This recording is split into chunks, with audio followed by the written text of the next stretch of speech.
Hello students, आज हम अपनी केस लो सीरीज का 49th केस लो पढ़ेंगे। बड़ा ही इंटरेस्टिंग केस लो है, एग्जामिनेशन के लिए बहुत इंपॉर्टेंट है बेटा।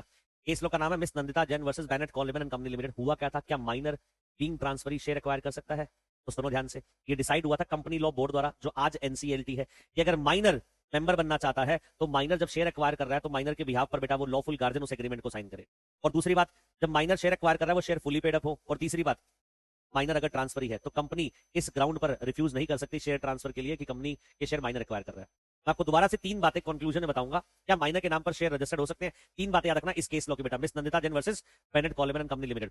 पहली बात, ट्रांसफर ही माइनर है, जो एक्वायर कर रहा है शेयर वो माइनर है। दूसरी बात, वो फुली पेड अप शेयर खरीद रहा है। तीसरी बात, वो एग्रीमेंट थ्रू लॉफुल गार्जियन कर रहा है। पहली बात, वो माइनर क्या है, ट्रांसफर ही है। दूसरी बात, वो fully paid up share acquire कर रहा है। तीसरी बात, वो थ्रू लॉफुल गार्जियन क्या कर रहा है, एग्रीमेंट कर रहा है। इस ग्राउंड पर अगर तीनों कंडीशन सेटिस्फाइड हो जाती है तो कंपनी रिफ्यूज नहीं कर सकती माइनर को ट्रांसफर बनने के लिए, उसको एंटर करने के लिए रजिस्टर मेंबर में। ये था Miss Nandita Jain versus Bennett Coleman and Company Limited का जजमेंट। याद रखिएगा बेटा, एग्जामिनेशन